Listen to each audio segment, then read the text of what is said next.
Welcome to रक्षिता Srivastava blog. कैसे हैं आप सब? उम्मीद है बहुत अच्छे होंगे।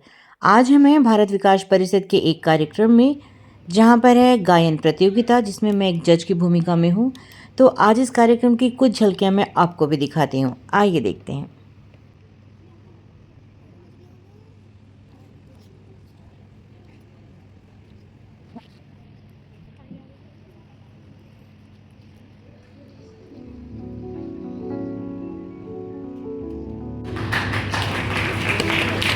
गायन केवल एक कला ही नहीं बल्कि आत्मा की आवाज है और आज हम सब उसी आत्मा की गूंज सुनने वाले हैं। कहते हैं संगीत वह भाषा है जिसे शब्दों की जरूरत नहीं होती। राष्ट्रीय संगीत दिलों को राष्ट्र से जोड़ता है और देश के प्रति भावनाओं को जगाता है और हर संस्कृति को एक करता है। नमस्कार एवं सादर वंदे मातरम। मैं अंकिता जैन और मैं समिधा गोयल। आज की इस खुशनुमा सुबह में हम सब भारत विकास परिषद विवेकानंद शाखा एवं वीर सावरकर शाखा रुद्रपुर द्वारा आयोजित सुरों का संगम समूहगान प्रतियोगिता में उपस्थित है। आप सभी का हार्दिक स्वागत है।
श्रीवास्तव जी हैं। आपने मास्टर इन म्यूजिक किया है प्रयाग संगीत समिति से और आप ऑल इंडिया रेडियो और दूरदर्शन में बी हाई ग्रेड आर्टिस्ट के रूप में भी आपने कार्य किया है। विभिन्न प्रतियोगिताओं में आपने प्रतिभाग भी किया है और निर्णायक के रूप में भी अपनी सेवाएं दी हैं। वर्तमान में आप सुर साधना संगीत एकेडमी जो रुद्रपुर में 10 वर्षों से संचालित होती है उसमें वो आप संचालित कर रही हैं। आपको स्मृति चिन्ह देने के लिए मैं अनुभा जी और मीना जी को मंच पे आमंत्रित करता हूं कि वो श्रीमती रक्षिता श्रीवास्तव जी को स्मृति चिन्ह देकर सम्मानित करें।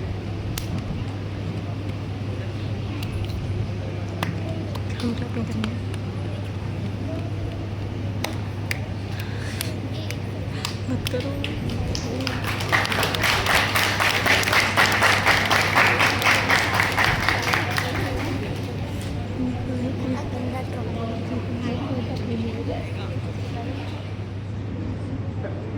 सुनाने से पहले मैं हमारी जो निर्णायिका हैं श्रीमती रक्षिता श्रीवास्तव जी से आग्रह करूंगा कि वो मंच पे आकर 2 शब्द कहें और हमारे जो बच्चे हैं जिन्होंने आज ये इतनी अच्छी परफॉर्मेंस दी है उनको आशीर्वचन स्वरूप में कुछ दें। आप सभी को प्रणाम। एक लाइन है, एक बार मैंने बोली भी थी, फिर रिपीट करते हैं कि संगीत वह शक्ति है जिसमें बसे हैं राम। संगीत वह शक्ति है जिसमें बसे हैं राम। रागी जो सुनाए रागिनी, रोगी को मिले आराम। मुझे आज इस मंच से ये कहते हुए बहुत अच्छा महसूस हो रहा है। बहुत सारे जो स्कूल के म्यूजिक टीचर थे उन्होंने इस चीज़ का बहुत ध्यान रखा। अभी कुछ देर पहले मुझे एक सर ने बोला कि मैम यहाँ गर्मी बहुत है, हवा नहीं आ रही। तो मैंने उनको ये बोला तो मुझे पता ही नहीं चला हवा आ रही है कि नहीं आ रही है, क्योंकि मैं सुनने में ही मगन थी।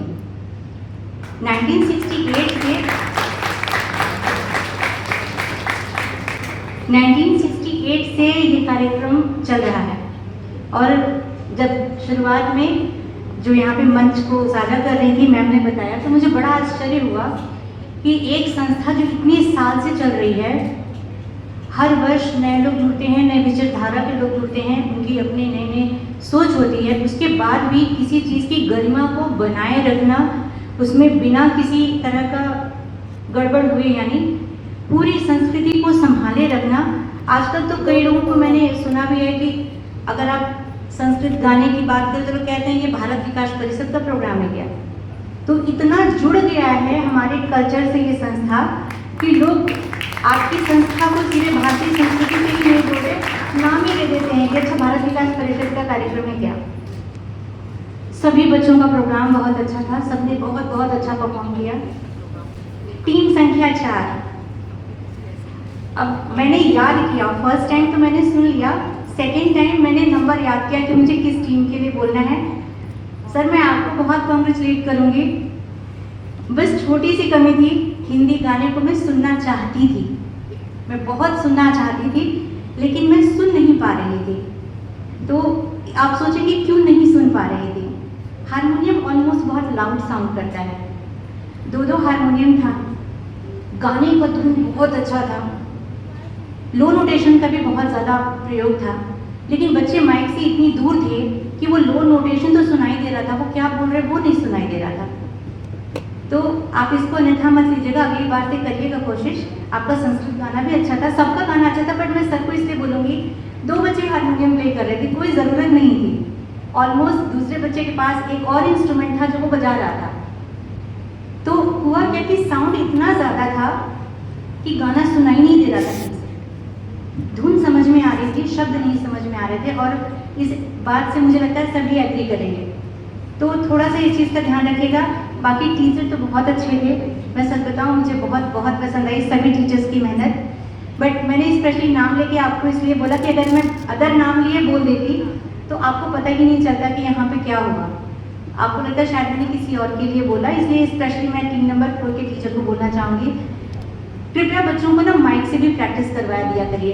कई बार बच्चों को आइडिया ही नहीं होता हमें कितनी दूर खड़ा होना है, कभी बहुत दूर खड़े हो जाते हैं। जब भी हम गाना गाते हैं ना, आप किसी भी सिंगर को देखना, जब वो हाई नोट्स गाते हैं तो माइक से दूर हो जाते हैं या माइक को दूर कर देते हैं, और जब लो नोट्स गाते हैं तो माइक के नज़दीक आ जाते हैं। तो अगर आप ग्रुप सॉन्ग भी कर रहे हैं लो नोटेशन, तो बच्चों को कुछ ऐसा एक्शन ही सिखा दीजिए कि वो उस समय थोड़ा सा आगे चले आएँ, ताकि माइक से जो वॉल्यूम का फ्रीक्वेंसी है वो इक्वल रहे, सुनाई दे। अब पता नहीं रिजल्ट में किसका नंबर आने वाला है, 3 जज हैं, सबका अलग अलग मत है। ऐसा मत सोचना कि मैंने 4 नंबर को बोला है तो 4 को हाईएस्ट दिया है, मुझे खुद नहीं याद मैंने किसको हाईएस्ट दिया है, पूरा परफॉर्मेंस सुनने के बाद नंबर दिया है। किसी का कुछ अच्छा था, किसी का कुछ अच्छा था। एक और चीज़ कहना चाहूँगी, एक साड़ी जो 5 या 6 मीटर की होती है, अलग अलग स्टेट में अलग अलग तरीके से पहनी जाती है, और उस पहनने के तरीके से उस स्टेट को हम जानते हैं। कि अगर दक्षिण भारत में वही साड़ी लोग कैसे पहनेंगे, बंगाली कैसे पहनेंगे, है ना। उसी तरह हर ड्रेस की अपने एक पहनने का तरीका है। नाम नहीं लूँगी पर जिसको बोल रही हूँ वो समझ जाएगा। भरतनाट्यम कॉस्ट्यूम बच्चों ने पहना हुआ था। कई बार ऐसा होता है ना कि एक बच्चा सही हो 8 गलत हो ना, तो वो सही वाला बच्चा भी गलत लगने लगता है। हुआ ऐसा ही, उस पूरे परफॉर्मेंस में सिर्फ एक बच्चे ने भरतनाट्यम की ड्रेस ठीक पहनी हुई थी, बाकी सबने रॉन्ग पहनी हुई थी। तो जो बच्चा ठीक था ना वो देखने से रॉन्ग महसूस हो रहा था। तो अगर आप बच्चों को ड्रेस पहनाइए, भारतीय संस्कृति का ड्रेस है, नहीं आ रहा थोड़ा सा आप गूगल सर्च कर लीजिए, आपको पता चल जाएगा किस ड्रेस को कैसे पहनना है। अदरवाइज सब कुछ अच्छा था और पहले की अपेक्षा बहुत अच्छा था। एक छोटी सी चीज़ मुझे एक बात समझ में नहीं आती, हर बार कुछ गाने रिपीट होते हैं और उनकी धुन भी रिपीट कैसे हो जाती है। अगर एक टीचर ने एक बार एक धुन प्रेजेंट कर दिया, नेक्स्ट टाइम मत प्रेजेंट करिए। उसके एक छोटा सा कारण बताती हूँ। टीचर्स बोलते हैं 1 साल हो गया, किसी को याद थोड़ी होगा। ऐसा नहीं होता है, अच्छी चीज़ें जन्म भर याद रहती हैं। भले ही बहुत साल हो जाएगा, अरे मैंने कहीं सुना था, ऐसे याद आ जाता है। तो अच्छी चीज़ों को रिपीट मत करिए, क्योंकि जितने लोग यहाँ पे हैं वो सब म्यूज़िक से जुड़े हुए हैं और कहीं ना कहीं वो सुन रखे होते हैं। उसी में जब किसी का कुछ यूनिक आता है ना तो लगता है वाह टीचर ने बड़ी मेहनत करी है। और जब वो रिपीट आता है, अभी पिछले प्रोग्राम में भी कुछ ऐसे प्रोग्राम थे जिनकी धुन और आपके यहाँ के कुछ गानों की धुन सेम थी, तो ऐसा लगता है कि हाँ वो कहीं से उतार लिया गया है और कुछ तान मान चेंज कर दी गई है। ऐसा थोड़ी होता है। आपकी रेसिपी है, आप पूरी तरह से जुड़कर लगिए उसमें, हर एक चीज़ को अपने ढंग से बनाइए। गाना आपके पास है, आप इतने अच्छे म्यूजिशियन हैं, जो भी म्यूजिक टीचर जितने भी हैं, तो रिपीट मत करिए, क्योंकि अच्छी चीज़ें ना सबको याद रहती हैं। मुझे तो एटलीस्ट याद रहती हैं और जितने म्यूजिक प्रेमी हैं सबको याद रहती हैं। बाकी देखिए रिजल्ट क्या होता है। और सभी बच्चों को all the best. First second matter नहीं करता, नहीं करता है थोड़ा थोड़ा, फर्स्ट सेकंड मैटर करता है, लेकिन अच्छी परफॉर्मेंस भी मैटर करता है। कई बार कंपटीशन 3 अलग अलग जज हैं, तीनों की अपनी अलग देखने की दृष्टि है, बट सुर लय ताल सबका तीनों का सेम ही है, उसमें कोई कॉम्प्रोमाइज़ नहीं है। सबको ऑल द बेस्ट और भारत विकास परिषद को यहाँ बुलाने के लिए मुझे बहुत बहुत धन्यवाद।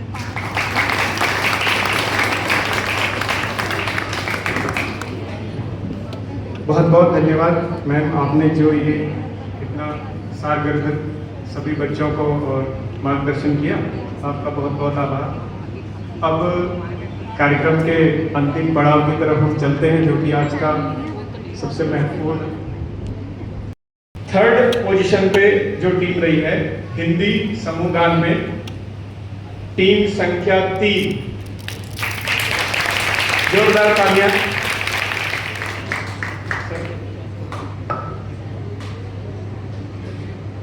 Oxford academy Rudrapur.